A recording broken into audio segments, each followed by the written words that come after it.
Hello everyone, नमस्ते। Welcome back to classes by Babita Gupta, Hawks educational institute. तो स्वागत है आप सभी का आज के इस क्लास में। और जो बच्चे नए हैं वो चैनल को लाइक सब्सक्राइब ज़रूर करें, शेयर करें, दूसरों के साथ भी नॉलेज को ज़रूर बांटें। और जो प्रीवियस वीडियोस हैं आप टॉपिक वाइज भी सर्च कर सकते हैं। जैसे कि मान लीजिए आप बीएड कर रहे हैं, सेकेंड ईयर में आपको सर्च करना है थ्योरीज ऑफ ट्रूथ, तो आप उसको सिंपल सा लिखना है theories of truth by Babita Gupta. तो इस तरीके से कोई भी टॉपिक आपको सर्च करना है, आप आगे बाय बबीता गुप्ता लगा देंगे, आपको टॉपिक मिल जाएगा। और प्लेलिस्ट में मैंने वैसे भी इंपॉर्टेंट टॉपिक्स ऐड ऑन किए हुए हैं। सभी के बच्चों के लिए प्लेलिस्ट बनी हुई है। जो बच्चे डिप्लोमा या डिग्री कोर्स कर रहे हैं एजुकेशन में, जैसे कि आप डीएलएड कर रहे हैं या डीएड कर रहे हैं, डाइट कर रहे हैं, जेबीटी कर रहे हैं, या फिर आप बीएड कर रहे हैं, एमएड कर रहे हैं, तो सभी बच्चों के लिए प्लेलिस्ट बनी हुई है। प्रीवियस ईयर के क्वेश्चन पेपर मैंने सॉल्व किए हुए हैं, उनको आप ज़रूर देखिए। इंपॉर्टेंट टॉपिक्स आप लोगों के लिए शेयर किए हुए हैं। और डेली बेसिस पे वैसे भी मैं टॉपिक्स शेयर करती रहती हूँ आप लोगों के लिए। तो इवनिंग में आप लोगों के 10 PM पे लाइव क्लास चलती है, जिसमें मैं सीडीपी शेयर करती हूँ। आप लोगों के सीडीपी की क्लासेस वो बेसिकली चल रही हैं सभी बच्चों के लिए जो टेट एग्जाम की तैयारी कर रहे हैं, चाहे वो किसी भी स्टेट से क्यों ना हो। और जो KVS DSSB या NVS या किसी भी गवर्नमेंट जॉब के लिए तैयारी कर रहे हैं, जो टीचर बनने वाले हैं स्पेशली, क्योंकि एजुकेशन से जुड़ा हुआ चैनल है, टीचर जो बनने वाले हैं, तो भावी टीचर्स के लिए है ये चैनल। और जो प्रोफेसर बनने वाले हैं, सुपरिटेंडेंट टेट की भी जो तैयारी कर रहे हैं, तो सभी के लिए जो प्लेलिस्ट है उसको आप लोग ज़रूर देखिए। तो उससे आप लोगों के एग्जाम की तैयारी अच्छे से होगी। और अगर कोई डाउट होता है तो आप कमेंट बॉक्स में लिखकर पूछ भी सकते हैं। तो देखिए, आज का जो टॉपिक है इसमें मैं डिस्कस करने वाली हूँ इम्पॉर्टेंस ऑफ सोशलाइजेशन। तो समाजीकरण का महत्व हम पढ़ेंगे। इसके जो आप लोगों के पहले भी मैंने क्लासेस ली हुई हैं जिसमें डिस्कस किया हुआ है। और जो अभी CDP की क्लास चल रही है उसमें सोशलाइजेशन क्या होता है, उसका इफेक्ट क्या होता है चाइल्ड डेवलपमेंट में, वो मैंने डिस्कस किया है। तो आप लोग देख लेना, आप लोगों को ईजिली मिल जाएगा लाइव सेशन में भी और प्ले लिस्ट में भी। और ये जो टॉपिक मैं आप लोगों के साथ में डिस्कस कर रही हूँ ये सभी बच्चों के लिए है जो डिप्लोमा डिग्री कोर्स कर रहे हैं, UGC नेट की तैयारी कर रहे हैं, KVS या DSSB की तैयारी कर रहे हैं, और जो बच्चे टेट एग्जाम की तैयारी कर रहे हैं किसी भी स्टेट से। तो चलिए इसको हम देख लेते हैं। तो देखिए, आप लोगों के लिए मैं पॉइंट्स में ही PDF तैयार करती हूँ। तो जो इम्पोर्टेंस ऑफ सोशलाइजेशन है यानी समाजीकरण के महत्व है, ये भी पॉइंट्स में आप लोगों के साथ में डिस्कस कर रही हूँ मैं। तो जो फर्स्ट पॉइंट इसमें आपको दिया गया है, encourage each and every student to work together by conducting many educational activities such as group projects, presentations and workshops. तो जो सोशलाइजेशन है यानी समाजीकरण है, ये बहुत ही महत्वपूर्ण है बच्चों को इनकरेज करने के लिए, आपस में काम करने के लिए। आपस में जो बच्चे एक साथ मिलकर किसी प्रोजेक्ट को करते हैं, किसी एक्टिविटी को करते हैं, तो इससे क्या है कि समाजीकरण की भावना बच्चों के अंदर बढ़ती है, सोशलाइजेशन उनके अंदर आता है, समाजीकरण आता है कि समाज में किस तरीके से रहा जाता है। तो इसके लिए जो है उनको अलग अलग एक्टिविटीज़ दी जाती है, ग्रुप प्रोजेक्ट्स दिए जाते हैं, प्रेजेंटेशंस दी जाती हैं, वर्कशॉप्स करवाई जाती हैं, ताकि उनके अंदर क्या है समाजीकरण आ पाए और जो समाज में मिलकर एक साथ रहना है वो उनको आ पाए। सोसाइटी में किस तरीके से कोलैबोरेट किया जाता है, किस तरीके से मिलकर रहा जाता है, वो उनको आ पाए। नेक्स्ट पॉइंट इसमें आता है, this promotes cooperation, team work and problem solving skills while also fostering a sense of belonging within the group. तो इसमें क्या है, इसमें बच्चों का जो कॉपरेशन है, एक दूसरे के साथ सहयोगात्मक वर्क जो कार्य इसको हम बोलते हैं, तो कॉपरेशन इनको आता है कि किस तरीके से एक साथ मिलकर काम करना है, टीम वर्क में वो काम कर पाते हैं और जो भी प्रॉब्लम्स होते हैं उनको सॉल्व कर पाते हैं। और इससे क्या है कि आपको अपनी जो एक होता है ना कि ये मेरा ग्रुप है और मुझे इसमें मिलकर काम करना है, ये मेरे साथ के बच्चे हैं, मुझे इनके साथ मिलकर काम करना है, तो ये जो एक सेंस होती है ये भी डेवलप होती है बच्चों के अंदर। और ये सब किसके थ्रू हो रही है, सोशलाइजेशन के थ्रू हो रही है। नेक्स्ट पॉइंट देख लेते हैं, students can easily try to connect with like minded peers who share their interest by joining clubs, sport teams, art groups and other extra curricular activities. तो जो स्टूडेंट्स होते हैं वो क्या है, ईजिली लाइक माइंडेड पीयर्स क्या होते हैं, जो उनकी जैसे एक जैसी सोच होती है। जैसे दो बच्चे बात कर रहे हैं आपस में क्लास के अंदर कि हाँ मुझे भी ये खाने में ये चीज़ पसंद है, हाँ मुझे भी ये सब्जेक्ट पसंद है, कि मुझे कोई जैसे ड्रेस है तो हाँ मुझे ये ड्रेस पसंद है। तो ये क्या लाइक माइंडेड कि एक जैसा दिमाग है, आपको एक जैसी चीज़ें पसंद आ रही हैं।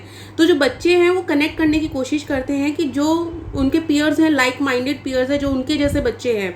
और क्योंकि इस तरीके के जो पीयर्स होते हैं जो उनके जैसे होते हैं, अगर वो उनके साथ कनेक्ट करते हैं तो उनके साथ अपने जो है अपने अदर जो इंटरेस्ट होते हैं वो भी शेयर कर सकते हैं कि उनको क्या पसंद है। और इसके लिए वो जो क्लब्स हैं वो भी ज्वाइन करते हैं, स्पोर्ट्स की टीम ज्वाइन करते हैं, स्पेशली बच्चे। जैसे कि मान लीजिए कोई क्रिकेट टीम में है कोई बच्चा और उसके साथ का जो पीयर है वो मतलब उसका साथी संगी है तो वो कहता है कि अच्छा तूने स्पोर्ट टीम में एडमिशन लिया, मैं भी लूँगा, तो मैं भी वो करूँगा तेरे साथ में, दोनों करेंगे, मज़ा आएगा। तो इस तरीक़े का क्या है कि आपके अपने एक जो है पीयर ग्रुप के साथ रहना पसंद कर रहे हैं कि हाँ, तो वो आपका फ्रेंड जो है वो भी उस ग्रुप में, तो आपको भी उस ग्रुप में ज्वाइनिंग करना है। इसी तरीके से आर्ट ग्रुप्स होते हैं, एक्स्ट्रा करिकुलर एक्टिविटीज़ होती हैं अलग अलग, तो उसमें क्या है बच्चे पार्टिसिपेट करते हैं मिलकर। और ये जो है देखिए मिलकर ये जो बात है, क्योंकि सारी जो चीज़ है इसमें सिंपल सी एक चीज़ है कि आपको समाज में मिलकर रहना है। तो ये जो चीज़ है ये बच्चा कहाँ है, स्कूल से ही शुरू कर देता है। सबसे पहले तो फैमिली और फिर स्कूल से शुरू कर देता है, जिसमें उसके पीयर्स होते हैं, जो उसके साथी संगी होते हैं, उनके साथ वो साथ में काम करना रहना सीखता है। नेक्स्ट इसमें 4th पॉइंट है आपका, these activities provide a platform for building self confidence, developing social skills and forming lasting friendship. तो ये इस तरीके की जो एक्टिविटीज़ होती हैं, जैसे अभी हमने बात की ज्वाइनिंग क्लब की, कि आप क्लब ज्वाइन कर रहे हो, स्पोर्ट टीम में एडमिशन ले रहे हो या पार्टिसिपेट कर रहे हो, आर्ट ग्रुप्स में आप पार्टिसिपेट कर रहे हो, तो इन एक्टिविटीज़ के थ्रू क्या होता है कि बच्चे को एक प्लेटफॉर्म मिलता है, जिससे कि उसके अंदर क्या है सेल्फ कॉन्फिडेंस आ पाता है, आत्मविश्वास आ पाता है, और वो अपने सोशल स्किल्स को डेवलप कर पाता है, जिनको हम बोलते हैं सामाजिक योग्यताएं, और जो हम बोलते हैं ना लॉन्ग लास्टिंग फ्रेंडशिप, वो भी वो फॉर्म कर पाते हैं। जैसे कि कुछ दोस्त होते हैं, कुछ फ्रेंड्स होते हैं कि जो आपके स्कूल टाइम से हैं और अभी तक, चाहे वो आप कितने ही बड़े क्यों ना हो जाएं, आप एडल्टहुड में आप चले जाते हैं, आप 40-50 साल के भी क्यों ना हो जाए, वो फ्रेंड्स आपके हमेशा साथ में रहेंगे। तो ये क्या है, लॉन्ग लास्टिंग फ्रेंडशिप है ये, जो लास्टिंग आपके साथ हमेशा रहेगी। तो इस तरीके की फ्रेंडशिप भी बच्चे फॉर्म करते हैं। नेक्स्ट आता है इसमें, recess and break time provide students with opportunities to socialise outside the structured classroom environment. तो देखिए जो बच्चों को हम टाइम देते हैं, जिसमें क्या है उनका लंच टाइम होता है, बच्चों को एक ब्रेक दिया जाता है आधे घंटे का, तो इसमें भी क्या है, वो उसमें भी उनको एक अपॉर्चुनिटी मिलती है कि वो क्या है अपनी क्लासरूम के बाहर का जो इन्वायरमेंट है उसमें देख सकते हैं और बच्चों से बात कर सकते हैं खुल के। क्योंकि आप क्लास में जैसे देखा होगा आपने कि क्लास में बच्चे एक दूसरे से बात ज़्यादा नहीं कर पाते, क्योंकि उनके स्टडी टाइम होता है, जो भी एक्टिविटी वो कर रहे हो तो उसमें होता है। बट जो वो रिसेस टाइम होता है तो बच्चे अपनी जो मन की बात भी क्या है अपने फ्रेंड्स के साथ में कर पाते हैं। तो ये उनको क्या है एक अपॉर्चुनिटी, जो उनको सोशलाइज्ड होने का मौका दिया जा रहा है। नेक्स्ट पॉइंट देख लेते हैं,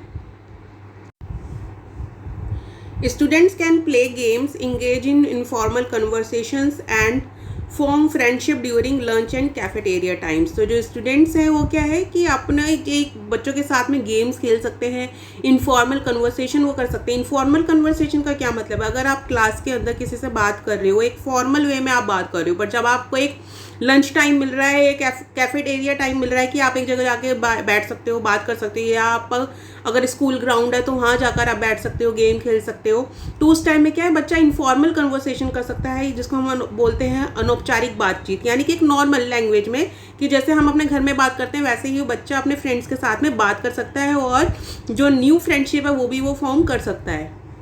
नेक्स्ट आता है, informal conversation provides opportunities for making friends, casual conversations and expanding social circle. तो ये जो इनफॉर्मल कन्वर्सेशन की हम बात कर रहे हैं, अनौपचारिक जो बातचीत की हम बात कर रहे हैं, ये क्या है बच्चों को अपॉर्चुनिटीज़ देती है कि वो फ्रेंड्स बना सकें, एक अपनी कैजुअल कन्वर्सेशन कर सकें, अपनी बात कह सकें, और अपने जो सोशल सर्कल है उसको वो बढ़ा पाएँ। क्योंकि देखिए जो बच्चे आप बचपन में जो सर्कल बना रहे हैं, जो फ्रेंड्स बना रहे हैं, वही बड़े होकर क्या है उनका सोशल सर्कल बन जाएगा। क्योंकि आप मान लीजिए 4 फ्रेंड भी मान लूँ, मैं 10 नहीं बोलती हूँ, 4 बोलती हूँ, तो 4 फ्रेंड्स में कोई डॉक्टर बन रहा है, कोई इंजीनियर बन रहा है, कोई वकील बन रहा है, कोई जज बन रहा है, तो वो क्या है कि वो एक सोशल सर्कल उनने फॉर्म किया है कि हाँ वो बड़े होकर कह सकता है कि वो मेरा फ्रेंड है, या जो एक जज है वो भी मेरा फ्रेंड है ना। इस तरीके से क्या है हम लोग बोलते हैं, जब हम बड़े होते हैं हम खुद को भी स्टैंड करने की कोशिश करते हैं और अपना इस तरीके का सोशल सर्कल बनाते हैं, जिसमें हमें क्या है जो एक प्रेस्टीज जो होती है ना वो मिल सके। नेक्स्ट पॉइंट है इसमें, teachers often encourage debates, discussions and ask students to share personal experiences in the class. तो जो टीचर है वो क्या है कि इनकरेज करती है बच्चों को डिबेट्स के लिए, डिस्कशंस के लिए, कि वो आपस में बातचीत कर सके। जैसे कोई टॉपिक दे दिया उस पर डिस्कशन करवा दिया बच्चों को, या डिबेट करवा दिया, तो इसमें क्या है कि बच्चे जो है अपने पर्सनल एक्सपीरियंस भी शेयर कर सकते हैं क्लासरूम के अंदर। This helps students practice active listening, understand different perspectives and develop empathy for their peers. तो इससे क्या होता है कि जो स्टूडेंट्स हैं उनकी प्रैक्टिस होती है कि वो एक्टिव लिसनिंग कर सकें, यानी कि वो ध्यान से सुनने की भी एक आदत होती है। देखिए बोलना तो सबको आता है, पर एक एक्टिव लिसनर होना भी बहुत ज़रूरी है कि आप दूसरे की बात को समझ पाएँ और दूसरे के पर्सपेक्टिव को समझ पाएँ कि क्या इंसान कहना चाह रहा है, उसका नज़रिया क्या है। और इससे क्या होता है कि जो आपके पीयर्स हैं, जो आपके साथी संगी हैं, उनके लिए आपकी एक जो होता है ना सहानुभूति की भावना, एक एम्पैथिकल बिहेवियर जो है वो बच्चे के अंदर डेवलप होता है। नेक्स्ट पॉइंट देख लेते हैं। Collaborative learning environments promote interaction between students of different abilities and backgrounds.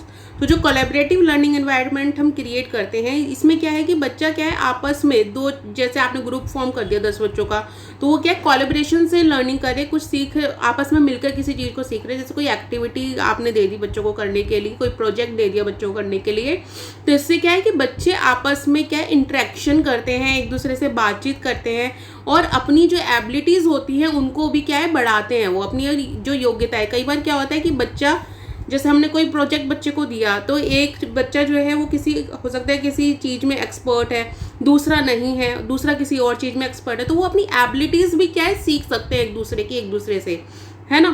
तो ये चीज़ इसके अंदर होती है कि कोलैबोरेटिव लर्निंग एनवायरनमेंट में जो बच्चे हैं वो क्या है इसमें इंटरेक्शन बढ़ता है और एबिलिटीज़ भी बढ़ती हैं। नेक्स्ट आता है इसमें socialisation also involves learning how to handle conflicts and disagreements in the constructive manner and peacefully। तो देखिए सोशलाइजेशन का मतलब, समाजीकरण का मतलब सिर्फ मिलके काम करना ही नहीं होता, उसमें क्या है आपके कॉन्फ्लिक्ट्स भी हो जाते हैं, कुछ मतभेद किसी से हो गए, कोई बात हो गई, तो उसको हैंडल करना भी आपको आना चाहिए। तो ये चीज़ जो है समाजीकरण में सीखी जाती है और ये तभी सीखी जाती है जब आप क्या है कि आपस में मिलकर किसी चीज़ को करते हैं, किसी चीज़ को काम करते हैं और उस चीज़ को देखिए टीचर को भी हैंडल करना होता है। अगर फैमिली में आपके फैमिली में कुछ बड़े हैं तो उनको भी हैंडल करना होता है, क्योंकि कई बार भाई बहनों में भी देखा जाता है कि कोई कॉन्फ्लिक्ट हो गया, अब इस टाइम पे अगर जो पेरेंट्स है वो उसको नहीं सुलझाएंगे, बैठा के बात नहीं करेंगे, तो क्या है वो कॉन्फ्लिक्ट बढ़ते चले जाएंगे, है ना। तो ये क्या है इस चीज़ को भी हैंडल करना आना चाहिए कि आपकी क्या कॉन्फ्लिक्ट्स हैं, क्या डिसएग्रीमेंट्स है। डिसएग्रीमेंट्स क्या होते हैं कि जहाँ पे आप सहमत नहीं हो, किसी के साथ में असहमति है आपकी, तो उसको किस तरीके से पीसफुली आप उसको हैंडल करते हैं। ये थोड़ी ना होता है कि अगर आप किसी से डिसएग्रीमेंट है, किसी से सहमत नहीं है, तो आप उसके साथ मारपीट शुरू कर दें, तो ये सोशलाइजेशन बिल्कुल भी नहीं होता। सोशलाइजेशन का मतलब है कि आप एक पीसफुली तरीके से उस चीज़ को हैंडल कर रहे हो, ठीक है ना।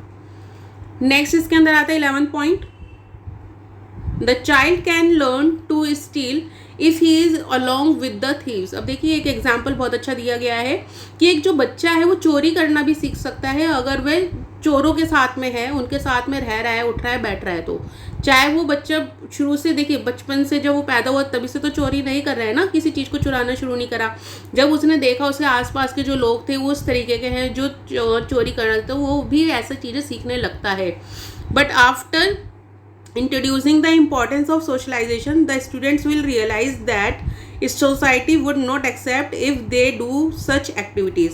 और जब हम जो सोशलाइजेशन की इम्पोर्टेंस बच्चे को बताते हैं, समाजीकरण के बारे में बच्चे को बताते हैं, सोसाइटी में रहना बताते हैं, तब बच्चे को ये एहसास होता है कि अगर वो इस तरीके की कोई एक्टिविटी करेगा, अगर वो किसी की चीज़ चुराता है, किसी के साथ मारपीट करता है, किसी को भला बुरा बोलता है, तो ये सोसाइटी उसको एक्सेप्ट नहीं करेगी इन चीज़ों को। तो ये चीज़ें भी बच्चा जो है सोसाइटी में रहकर ही सीखता है।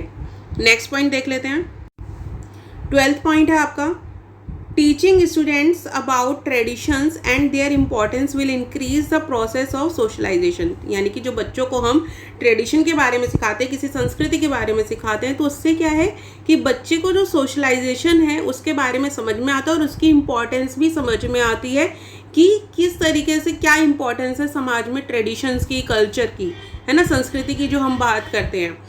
The students will get motivated and respect each other's tradition and get to know the importance of each and every festivals। तो जब हम बच्चों को इस तरीके से इंट्रोड्यूस करते हैं, ट्रेडिशंस के बारे में बताते हैं, उसकी इंपॉर्टेंस बताते हैं, तो उससे समाजीकरण इंक्रीज होता है, यानी बढ़ता है समाजीकरण बच्चों के अंदर, समाज में रहने की भावना बढ़ती है और वो मोटिवेट होते हैं कि वो एक दूसरे के ट्रेडिशन को, एक दूसरे की सभ्यताओं को क्या करें, रिस्पेक्ट करें, आदर करें उनका और उनको समझें। जैसे हमारे देश है, भारत है, हमारे देश में बहुत सारी डाइवर्सिटी है, अलग अलग धर्म हैं, अलग अलग फेस्टिवल्स मनाए जाते हैं, अलग अलग भाषाएं बोली जाती हैं। तो अगर बच्चे को हम ये समझ देते हैं सोशलाइजेशन के बारे में, तो बच्चा उनकी रिस्पेक्ट करना सीखता है। अपना ट्रेडिशन की तो रिस्पेक्ट करता ही है, साथ में दूसरों के ट्रेडिशन की भी रिस्पेक्ट करता है। तो देखिए ये सारे इंपॉर्टेंस मैंने आप लोगों के साथ में डिस्कस की है। इंपॉर्टेंस ऑफ सोशलाइजेशन है ये, समाजीकरण का महत्व। तो इसके ये पॉइंट्स मैंने आप लोगों के लिए क्रिएट किए थे। आई होप कि आपको क्लियर है, आपको अच्छे लगा। अगर देखिए आपको समझ में आया, वीडियो इन्फॉर्मेटिव लगा, तो उसको लाइक सब्सक्राइब आप ज़रूर करें, शेयर करें, दूसरों के साथ भी नॉलेज को ज़रूर बांटें। और जैसा कि मैंने बताया, जो प्रीवियस वीडियोस हैं वो सब आपको प्लेलिस्ट में मिल जाएंगे, तो प्लेलिस्ट पर जाकर आप उसको पढ़िए। और अगर कोई टॉपिक वाइज आपको सर्च करना है तो टॉपिक का नाम और साथ में बाय बबीता गुप्ता आप लिखेंगे, आपको टॉपिक मिल जाएगा। तो इसी तरीके से मेरे साथ बने रहिए। आप लोगों के लिए जो भी इम्पॉर्टेंट टॉपिक्स हैं वो मैं लाती रहती हूँ।